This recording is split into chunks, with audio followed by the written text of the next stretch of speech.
on? I'm G-Man. That there is T-Money. Welcome to the November 16th Father, Son, and Holy Sport NFL show, y'all. What's up, T?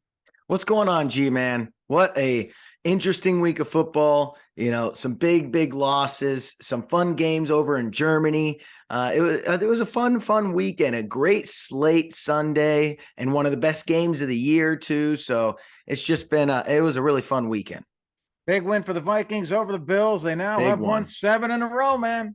Crazy. And I don't know, whoever called the Vikings being good this year should just win a medal, because people like that have to be smart. You know, I don't know who did and who might have and who might not have. Let's see how they finish up. But yes, you are correct. You had them as the division winner. I was on this train. You were on front of it. Father, Son, and Holy Sport knows what they're talking about, man. Oh, yeah. Hey, and the Eagles go down pretty handily to the Texans of all people. So both the Eagles and the Vikings now fighting for that number 1 seed in the NFC. Yeah, Eagles got the win over the Vikings. So, yeah, that was a big loss to the Commanders. But, yeah, it'll be interesting to see down the stretch what happens with these two. I got my two updates to the AFC biggest disappointment and the NFC biggest disappointment. AFC biggest disappointment, still the Broncos. They're 3-6. Indy was in that category, but they got a doggone win with Jeff Saturday. Yeah, that was bad. I think that's more Raiders than it is anything to do with the Colts. And they surprised everyone going back to Matt Ryan. They should be winning games with Matt Ryan. But yeah, I mean, the Broncos are just horrible. I called that from the get-go, though. Then my NFC biggest disappointment, still the Rams, 3-6, and now they lose Cup. And the Packers were down there kind of at the bottom with them, but the Packers win the doggone game. They did. They squeaked out a win there, and the Rams are just horrible. When your best players don't play like the best players, that's what happens when you have a top-heavy team. Well, hey, y'all, do us a favor. Press that like and subscribe. We appreciate your support as we roll into the Ross Rundown, getting this show going for you in November, heading toward Thanksgiving next week. Let's kick it off with the Ross Rundown for Week 11. Cover some hot topics that might affect your fantasy team or your betting choices, or maybe just your viewing pleasure. Team money. Kicking it off with the Dolphins. Tua and the Dolphins put up 39 points. They crushed the Browns. Should we be talking about Tua as an NFL MVP candidate? I can't believe I'm saying this, but yeah. I mean, I was out on Tua, and he has played extremely well. Now, I think he's going to come back down to earth, but he is technically undefeated when he finishes games this year. So you got to give the guy some credit. That's a great stat. Yeah, when he finishes games. So, like, you know, they're horrible without him. He's technically right now, according to NFL odds, he is second. He's surpassed Jalen Hurts, Josh Allen. He's only behind Mahomes. Mahomes is a big favorite, but he's right there. He's cemented himself. He's just slicing and dicing, wheeling and dealing that ball. I really do think that their head coach has just been a really solid hire. He's just scheming up plays, just helping Tua so much. And you can see the addition of Tyreek Hill is just blown the doors off of what this offense can do with Jalen Waddle as your second best player. So right now he's got to be. I think it's early, but I mean, like I said, he's undefeated right now. So you got to keep him in the conversation when you're leading the league, in passer rating according to PFF. So yeah, he's been impressive. I'm eating my own words right now. Hey, I'm with you. I think he's in that conversation in the top 2. Yeah, you're right. He's had 3 straight 300-yard, 3 touchdown performances. Crazy. And he's completing 71% of his passes. So the guy has just got a machine there going. And this was Josh Allen's award to lose. Everybody gave the award to Josh Allen. Yeah. And now he drops back after 2 losses. And the guy's moving up. Tua, in addition to Tua, the other big move up was Kirk Cousins, throwing for 357 yards last week. Yeah, Kirk Cousins. I know we're going to talk about him in a little bit. That's a big mover there. Joe Burrow's in there as well. Lamar Jackson. They got some work to do to climb up that ladder. But Jalen Hurts losing, no longer undefeated. He doesn't really have the passing stats. Kirk Cousins not really having one of his best years. I mean, if Tua continues on this pace, only Patrick Mahomes is in his way. So he's definitely got a shot at this thing. It's shocking to hear myself talk about Tua in the MVP conversation. It's really mind-blowing because this is a huge leap from a guy we thought might be his last season in the NFL. Yeah. I agree, man. It's exciting to watch that offense. It is. Well, to another team that had an MVP hopeful in Josh Allen here, how worried are you after the Bills now dropped 2 in a row? What are your thoughts right now? Yeah, lose to the Jets by 3, lose to the Vikings by 3. Man, I'm a little concerned for this back-to-back loss thing. They were big favorites in both games. It just shows you, man, you get that big favorite in the NFL. That's tough to cover that spread. Josh Allen in those 2 games threw 1 touchdown, 4 interception ratio, 1-to-4 ratio. So he's turning the ball over, but it's not just Josh Allen. That's what everybody focuses on. It's their defense too. How did they blow a 17-point lead in the second half and lose the game at home? That's part defense. Yeah, I don't blame the defense as much because, it's turnovers, right? That's what's giving them second chances. They fumbled at the 1-yard line, right? Well, and that gave them a touchdown. So Josh Allen has the most combined interceptions and fumbles in the red zone. So he's turning the ball over in scoring positions. He also is leading the league in interceptions. He's a roller coaster, man. And you can't play inconsistent football. I think everyone would love for Josh Allen to take maybe just a slight step back and be a little more consistent. This team doesn't need to put up 30 a game. Their defense is actually pretty damn good. If they're scoring 25 a game and he isn't turning the ball over, I think this team could win out. They're a really good team. Now, I do think they really need to establish a run game. I think that's hurting them. Josh Allen is a big part of that run game, and he's hurt. I don't want to see him taking hits anymore. So I think they need to really figure that part of their game out. I'm not as concerned about the defense as you are, but I do think Josh Allen has to protect the ball better. He's got to be smarter in big spots. And you can't turn the ball over in the red zone. So remember, that defense is the one that let Minnesota get down to the 1-inch line that allowed the fumble. So, they got to stop people in the red zone too.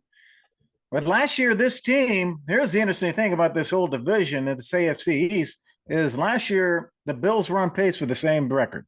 You look at the record they have now, they ended up 11-6. They were number 3 seed last year in the playoffs. And they're on that same pace again. The problem is that whole AFC East, if the playoffs started today, all 4 of them would qualify for the playoffs, and the Bills are 3rd. Yeah. The Bills are 0-2 in their division. They're going to have to go through the wild card to get to the playoffs. Yeah, that's crazy, man. And I know we were talking about them running away with this and the Jets being horrible, the Patriots being horrible, the Dolphins are a question mark. I think the biggest thing to come out of this loss specifically is a week ago, they were the number 1 seed. And now they're the 6th seed. Like, oh, how the mighty have fallen. And you already went into Kansas City and got a win. And now you've lost back-to-back weeks where you should have won. And the Chiefs aren't going to do that. And you're going to give away the 1 seed. And that was your biggest win of the season, going into Kansas City and basically capturing the 1 seed by beating Kansas City. And you've given that away. Mahomes really showing that he's the guy with poise. He's the guy with experience. He's won the MVP in 2018. They went on to win the Super Bowl. He is just showing that experience already at his young age. Yeah, and he just shows like he has a little bit more, at least right at this point, than Josh Allen in terms of that calm leadership. But come on, Bills. The Bills are home against the Browns Sunday at 1. They're heavily favored again for the 3rd straight week. Weather is a factor, but doggone it, Bills, go get that victory, man. Don't let anything happen here. They should get this victory. They'll be back on track, and then they can worry about the rest of it. Hey, let's move on to the NFC. Let's talk about those Vikings. They got the big win over the Bills last week. Do you now trust Kirk Cousins and the Vikings team, money? I just can't, right? I just can't. Kirk Cousins has got to do it in the playoffs. All right. Yeah. He's had great statistical seasons. And that's just eventually you get to the point where with these guys, like, look, Lamar Jackson, we don't care what he does in the regular season anymore, right? He won an MVP. Now go win in the playoffs. We hold these guys to different standards after they have had success in the NFL. You've gotten big contracts. You've had very successful statistical seasons. Now you need to win games when they matter most. So I can't trust Kirk Cousins in the playoffs at the moment. I like him in the regular season. Like, great. You can win at 1 p.m. I that's great for you, but I can't trust him. And what's even more telling is he's actually having his worst season as a Viking statistically. He's not having a great season from his perspective. He's being carried by a solid run game and Justin Jefferson being the best football player on the planet right now after that catch. So I don't know if I can trust Kirk Cousins until I see him win a playoff game. That's when I'll trust him. But right now, the team looks really solid. They don't look like they have any major holes, and they have maybe one of the best athletes and players in football right now in Justin Jefferson. Yeah, and don't forget about Dalvin Cook, great runner right there on the backfield. So they got that run game, they got that pass game with Justin. And Kirk, you're right. He has to perform in crunch time in the playoffs. That's what everybody's waiting for. He's got to do that, man, to get himself into that next level. And it's not just us that are concerned about him. Vegas doesn't trust him either. The Cowboys, who lost to Green Bay, traveled to Minnesota this week, and the Cowboys are favored in this game. Now, does Vegas not trust him either, T-Money? No, they don't. And I do think a lot of that has to do with coming off such a high of winning maybe the best game of the season and the Cowboys losing and being motivated. I don't know. It is pretty freaking crazy. I'm a little shocked by the line, but I think that's the biggest thing is no one really trusts Kirk Cousins, right? But the team is so good around him. So I can't really talk about the Vikings till the playoffs. That's kind of where I stand. I'm going to feel this way, whether they're 13-4 or they're 9-8. Like, I can't make a decision on them until I see Kirk Cousins in a playoff game. Like, that's how I feel. And I still think that defense has kinks in their armor. They gave up 400 yards to Buffalo. Yeah. So that defense, although it's been good, it is showing some kinks there, man. I don't know if they're going to come through, although I do love Zadarius Smith. He's number 2 in the NFL right now. Behind Matthew Jordan, and sacks, 9.5 sacks. Yeah, he's been a maniac. Smith. I think that's pretty. The Packers got to regret letting that one go. Yeah. All right. Well, we agree on Kirk Cousins and got to perform in the playoffs. So let's go to another team that we know is going to make the playoffs, and that's the Bucs. The Bucs get a big win over in Germany versus Seattle, who was a hot team. You a lot more confident in these Bucs now after that win?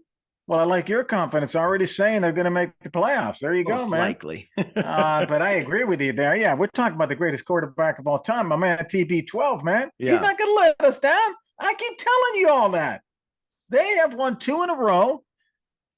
Unbelievably, they're in first place in that NFC South at 5-5. Worst division of football. They're going to do it, man. They're going to do it. I got a question for you, though, T-Money. What's the worst division of football? Is it the NFC South or the AFC South? No, it's NFC South has the Bucs at 5-5. All the rest of the 3 have losing records. The AFC South has the Titans at 6-3. All the other 3 teams have losing records. Yeah, that one's pretty bad. But I think,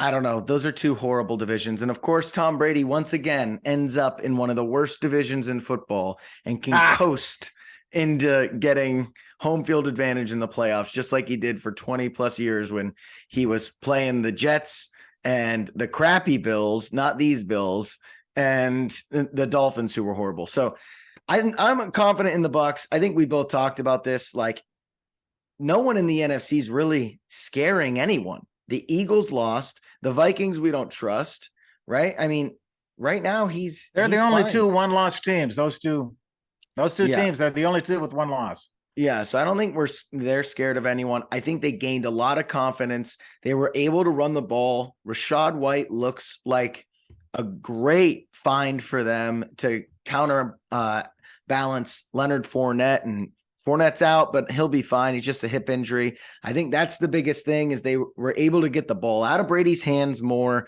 and run the ball for once. That was a big stepping stone for them as a team, I think, not relying on him to throw 50 times a game.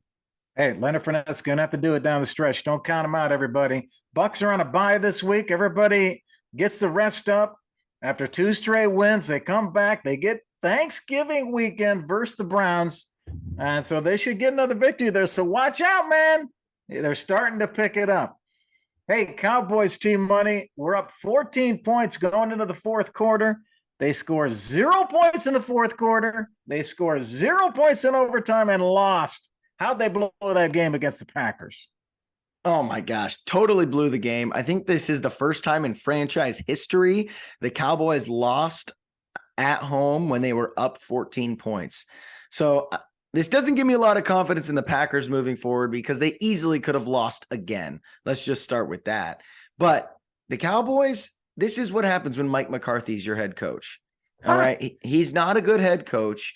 He made a bad call in overtime when they went for it on fourth down. It was 3rd and 3. If you're going to go for it on fourth down, you obviously know you're doing that in the time and situation. You should have ran it on 3rd and 3. You were getting 5 yards a pop. Tony Pollard was running all over these guys, and you could have got the first down there or had a short 4th and 1, and that's much more manageable. Instead, they throw 2 times, and Aaron Rodgers goes down the field, and they get a field goal. I think they totally blew this game. Dak is making bad decisions, and that kind of showed, which Dak typically doesn't do. The run game looks awesome. Tony Pollard looks awesome. And if they lean on that, I think they're going to be fine. But they totally blew this game. The Packers didn't win it. They gave it away. This defense that was elite through 6 weeks has now shown some chinks in their armor as well. So I just think that everyone kind of let down on the Cowboys there. It felt like the whole team was up 14 and they kind of just packed it in. And then Packers came roaring back and they had already lost the momentum. I'm a little more up on the Packers than you are right now. I thought the Packers showed me something this game. I think they can make the playoffs now, and I didn't think they could last week. This team is dangerous, man.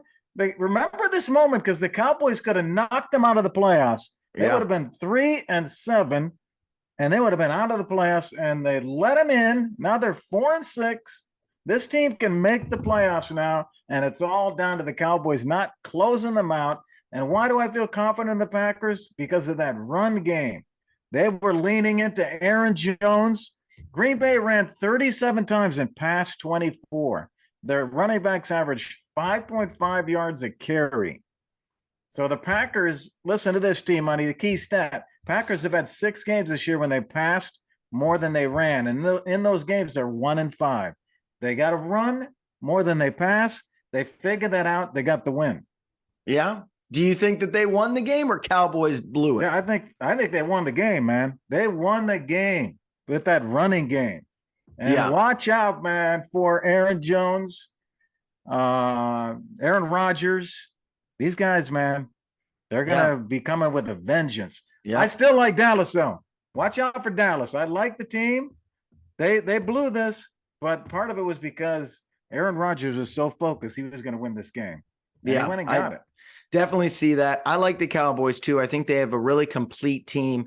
They have a whole lot of B players. Like it's like everyone's a B, right? Like that's how their whole team feels. And that's why they're good. Micah Parsons is obviously an A, but everyone else, like there's not a bad position really on their team. And I think that's why everyone's kind of confident in the Cowboys, but I think they might have a ceiling. But let's go to a team in their division. The Eagles on Monday night lost to the Commanders. Are you worried about these Eagles after their struggles in this game? Yes, I am worried about the Eagles. Yes, they offensively turned the ball over 4 times. They can't do that. They're gonna stop that. If they stop it, I'm not worried. But if they keep turning over, okay, I'm gonna worry about that. Defensively, they played a terrible game. They're second in the NFL behind Denver in passing defense, but their run defense is in the bottom half of the NFL. That run defense could not stop Washington, man. No. Washington was running all over them. Yeah, I mean, their run game was crazy. Taylor Heineke was dragged to a victory by this team. I also think they got away with a huge penalty at the end of the game. these guys don't know that he's taking a knee when he's getting sacked at the end of the game. Thought that was a bullshit call. Just no time and place, referees. Like, don't call that crap, right? Like, you can't control yourself running as fast as you can, full speed, and then a yard before all of a sudden he takes a knee and pull up. I thought that was a bad decision. They also missed a face mask. That was a turnover. I think this was more a fluke than anything. The Eagles don't turn the ball over. One of the turnovers came after a bomb, beautiful pass from Jalen Hurts, and Watson just got stripped from behind. I think this was almost fluky. They really had Washington on the ropes, and that's why they kept getting field goals there with these bullshit turnovers. I'm not saying the Eagles are world beaters, but I think they're still solid. I think they still end up the 1 seed because they have a really favorable schedule. I like the Eagles, and I do think Jalen Hurts has really taken a step this year. He looks much more comfortable in the pocket.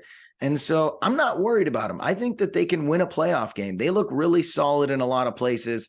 They did get gashed on the ground, but Jordan Davis, their big man from Georgia they just drafted, was out. And I think he can really help clog the middle as a run stopper when he gets back. Oh, when I say I'm worried about them, this is a top team. They can get to the Super Bowl. I'm just saying, I'm talking about at that level. Of course, they have a great team. They'll win this division most likely. It's going to be tight, but they got a great team. I'm talking about, are we talking Super Bowl terms here? Yeah, I'm worried about them getting to that level. Yeah, taking the next step. You see them lose to the Commanders. You're like, oh, hold on now. They should have ran through these guys and Taylor Heineke, right? But it's a division game. Division games are really hard, as they always are. So, Tom Brady always said there's 3 seasons: the regular season, the playoffs, and division games. Division games are just different. I don't care if they're Commanders or not. So I'm not like crazy worried. I'm not going to take this. They're not going to have a 4 turnover game. And Jalen Hurts played well. And so I think that the Commanders just did a good job. They had a good game plan. They really gashed them on the run game. And, it could have came out very differently. That face mask doesn't happen. That face mask call doesn't happen. They probably score there. That bomb that he caught, they probably score there too. And all of a sudden it's a 10-point game and no one bats an eye. But I think, luck wasn't on their side. And so it's kind of how it falls.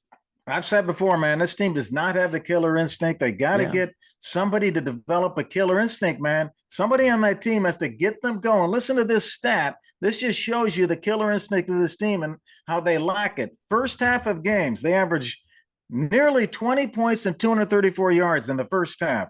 In the second half, they average 8 points and 143 yards. Crazy. Against the Commanders, they were down by 6 at half. They've got to pick it up, man, and play and put their foot on the throat and go for the kill, man. They don't have that.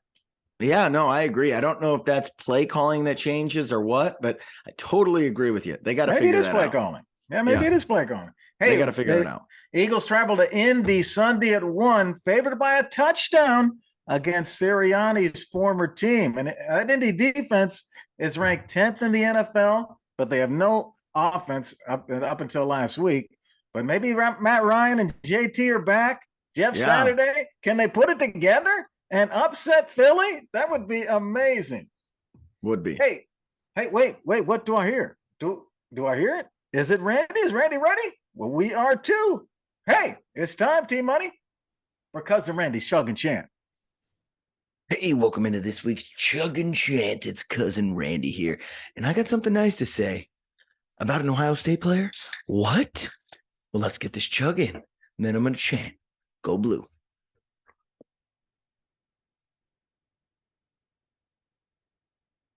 All right. It's time. I'm saying it. Justin Fields needs to be in the MVP conversation. What? No way, Tyler. You're crazy. No. This guy is elite now. He's taking a step. He's putting up numbers Lamar's not even put up before. He's putting up rushing numbers that Lamar, Michael Vick, none of these guys done. Most rushing yards by a quarterback in a game, over 170 the other week. This guy's got his team averaging over 30 points per game the last 4 games. I don't care that they're winning. I don't give a shit about that. That's a bad defense, okay? Justin Fields, however, has been playing great. This guy has taken the step into NFL stardom. He's a top 10 QB now. This guy looks elite. And has finally joined and beaten the haters. Okay, everyone was saying he was a bust. No, he's probably the guy you want the most on your team now. All right, out of anyone from that draft class. Mac Jones, no. Trey Lance, who knows? No. Justin Fields is the guy. All right, Zach Wilson, hell no. This guy has got to be in the MVP conversation. He keeps putting up numbers like this. His team keeps, if they can get some W's, all right, this guy needs to be in the MVP conversation. I'm all in on Justin Fields. He's just slicing and dicing defenses, not only with his legs, but his arms. He looks insane. And hey, fantasy football players got to be happy too with the numbers he's putting up. So this Ohio State guy from a Michigan guy, Justin Fields, MVP conversation. I'm early to it. I know I'm early. We're only halfway through the season. Just wait. This guy needs to be in the MVP conversation. G-Man, T-Money, what do you think? Hey, and Randy, I love you, man, but don't ever put that jersey on in the middle of Ohio. But I love that you gave props to my man here from Columbus, Ohio, Justin Fields. Justin, baby. Yeah. I love it, T-Money. Yeah, I mean, kind of crazy. I don't think he can be in the MVP conversation yet, especially with the amount of losses they had. And he's had some bad games already as well. So I like him. I think he's taken a huge step, but MVP conversation might be pushing it here. Hey, good luck trying to tackle a guy that can run a 4.4 that is 6'3", 228. Nobody wants to tackle this guy. They are afraid to hit him. He's hitting people and knocking them out on defense. Yeah. Dude's crazy. What do you think? Do you like him in the MVP talk right now? I love it right now, but he's got to win games in order to be a serious contender for the MVP. Yeah. I went back. No MVP winner since 2000 has been part of a team with fewer than 10 wins. They got to win if he wants to be the MVP. Yeah, so he might be out of that one, but they'd have to win the rest of their 7 games to do it. Yeah, I think, he can get up there if they go on a win streak here, right? He gets to 9 games. I mean, they had so many games that could have won here too. I mean, they're averaging over 30 points a game, like Randy said. It's impressive what they've done. I mean, I like where they're headed right now. If they could get him a real weapon on the outside and draft a solid receiver this year, I think they're headed in the right direction, surprisingly. And that's something I think everyone was worried about first 5-6 games of the season. Yeah, and he's throwing better too. So the throwing's picking up. Everybody's comparing him to Lamar Jackson, and that's probably a fair comparison right now. But if he can develop into a better passer, then he could move beyond what Lamar Jackson has been. But obviously, he's got to do that multiple years. Lamar is, a great player. Yeah. So, hey, Fields and the Bears travel to Atlanta, where the Falcons are favored by 3 on Sunday at 1. Over-under's 50 points, T-Money. Going to be a shootout in this one in Atlanta. Hey, let's shift gears here. Let's move on to making you some cash, y'all. It's time for the Big Bet segment of our show. And let's kick it off here with our not our hot and cold, with our lock of the week. We'll follow that with the dog lock. Got to tell you, T-Money, great picking last week, man. 2-0 for T-Money. Come on his picks. Way to go, man. Making Father, Son, and Holy Sport look good, man. Who's your lock pick of the week? All right, lock pick of the week. The Saints -3 versus the Rams. I like the Saints to win this one, and I'll take the points. The Rams lose Cooper You'll give Kupp. The points. Or, whatever. Get me the 3, whatever. I think without Cooper Kupp, this offense is going to be stagnant. I think the Rams defense has been somewhat leaky, and the Saints are actually a pretty decent defense, so they're going to hold the Rams not scoring, and their offense is fine. Chris Olave is good. Alvin Kamara's solid. Andy Dalton or Jameis Winston serviceable. I think that the Rams without Cooper Kupp now it was already the worst offense of the league with him. Now they lose him. This is going to be looking like the UCLA's offense or something out there. It's going to look college-like, not an NFL offense here. So I'll take the Saints to win at home, -3 versus the Rams. All right, got that down. It's a good pick, man. I'm worried about my Rams. I love my Rams. I got a Rams hat. Hey, you fans out there, send in some hats, man. I got the Colts. I got the Rams. Just got the Cardinals. Come on, man. Send Father, Son, and Holy Sport some hats. G Money wears them on the show. Hey, let's wish the best to the Rams, but hey, I like your pick, man.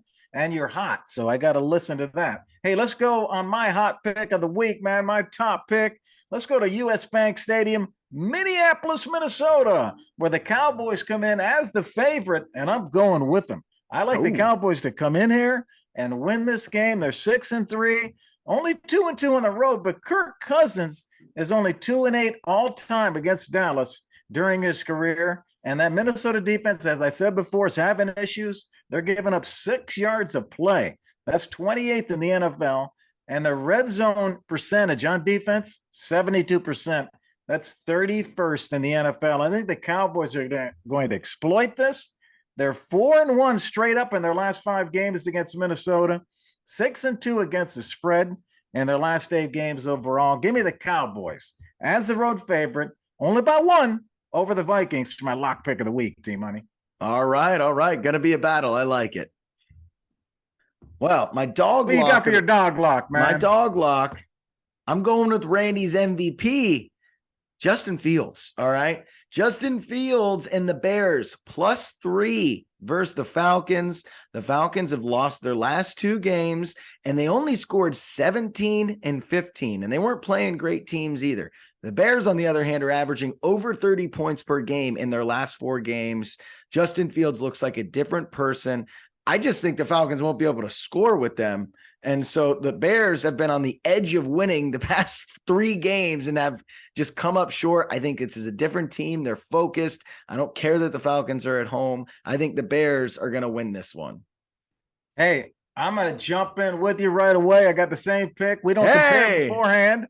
And we should go back and look at our history. We've done this a couple times. I don't know what our history has been together, but we separately came up with the Bears +3. I got the same thing. Here's another stat for you. Atlanta at home, 3-9 against the spread in their last 12 home games. So they don't usually cover at home. So there's another stat for you. Give me the Fields and the Bears too with T-Money, road dog +3. Dog lock pick of the week, man. I'm in there with you. All right, let's do it. Come on. All right. And then, now that we got that, what's G-Man's player prop of the week here? Well, last week, T-Money, we gave you Christian Kirk. He was wide receiver 4 for the week. Oh, yeah. Wide receiver 4 finished with 9 catches, 105 yards, 2 touchdowns, and 31 fantasy points. 4th best out of wide receivers. Last week, Christian Kirk, unbelievable. Hey, this week, man, I'm going to give you one probably going to surprise you a little bit.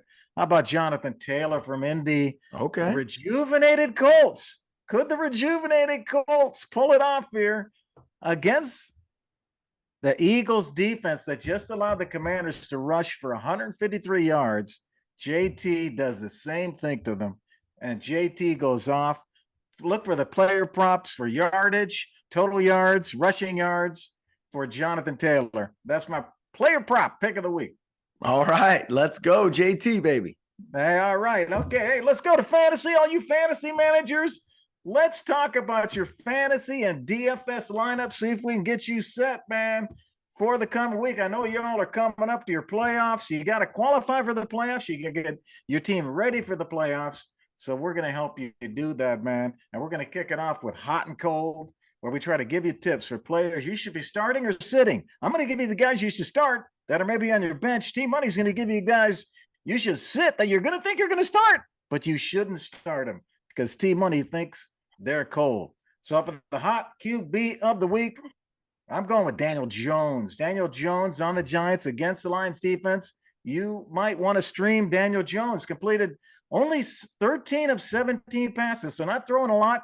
Scored or threw for 200 yards, though, but 2 touchdowns. He also rushes the ball, which adds to those fantasy points.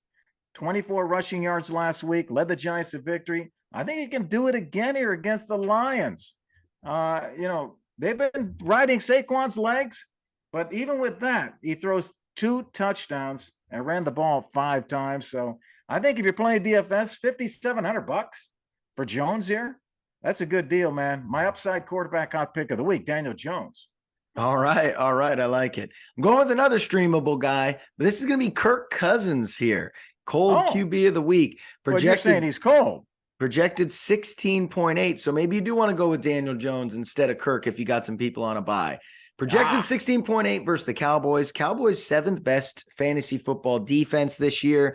Kirk Cousins only over 16.5 once in the last 4 games and only 3 times all year.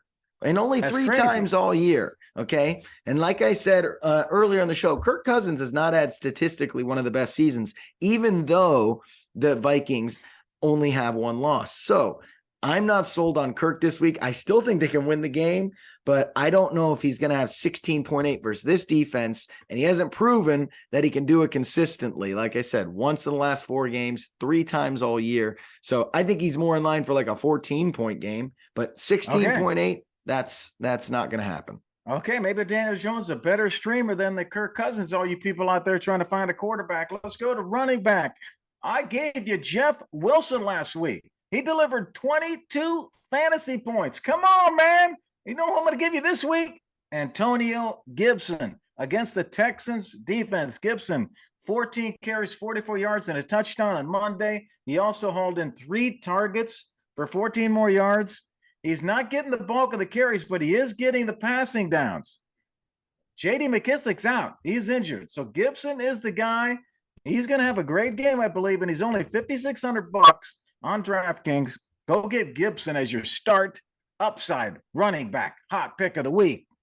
All right. Sounds good. My cold running back of the week, Mr. Joe Mixon. All right. Woo. Everyone's riding high on Mixon. He got his 55-point game, one of the all-time great fantasy games, but he's projected for 19.8 versus Pittsburgh. All right. He has not been over 18.1 before this 55-point game since week 1. Yeah, man. Since week 1. So that 55-point game is just etched in our memory. I'm just saying, everyone's riding this guy high. They got TJ Watt back. They're the 10th best fantasy team. Watt. The 10th best fantasy team versus running backs. And I'm just saying, 1 time or 2 times all season, the first week and this last week, over 18 points. So I think he's going to have a solid game. Once again, 13 points, maybe 16, 19.8, one of these big, he's going for a lot of money on DFS. And he's projected for a lot, and I don't think he's going to go over that. So Pittsburgh's a tough defense, and I think everyone's riding that 55 points a little too much. Need to bring him back down to earth on Joe Mixon, cold running back of the week. Come back to the mean. Yep. Hey, all right, I love that, T-Money. Okay, let's go to wide receiver where I gave you Christian Kirk last week. I told you about that this week.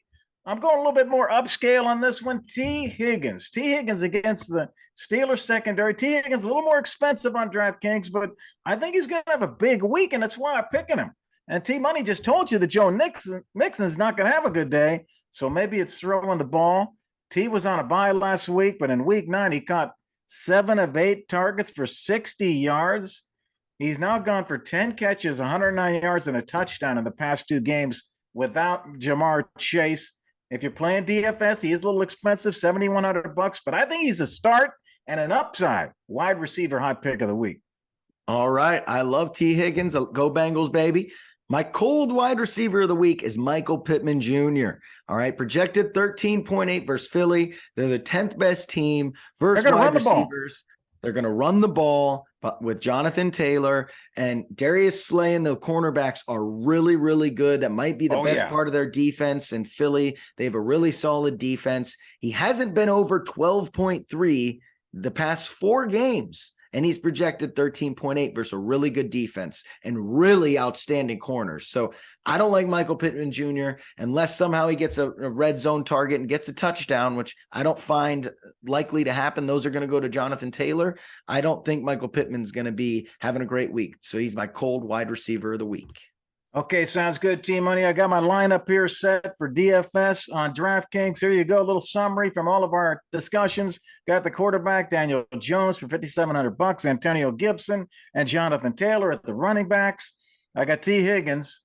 And at the other wide receivers, Alan Lazard, who I think is going to have a big game. It's not going to be Christian Watson. It's going to be Alan Lazard in this game. Watch G-Man's prediction. Darius Slayton for the Giants. I think he does well, double digits again. Kyle Pitts, I got at my tight end in Atlanta with that shootout with Justin Fields. Rondale Moore, I was able to get into the flex. And finish up with your Saints defense.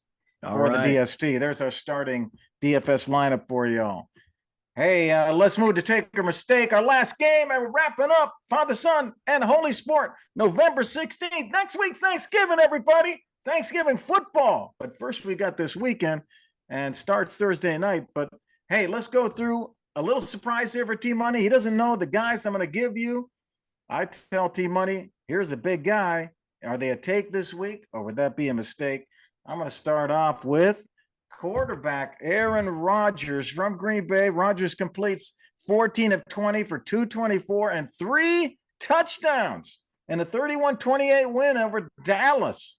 The two-time MVP turns his best performance of the seasons. Can fantasy managers count on Rodgers now? And the Packers on a short week to keep the momentum going Thursday against the Titans. Team Money, is Aaron Rodgers a take as a fantasy starter this week, or would that be a mistake?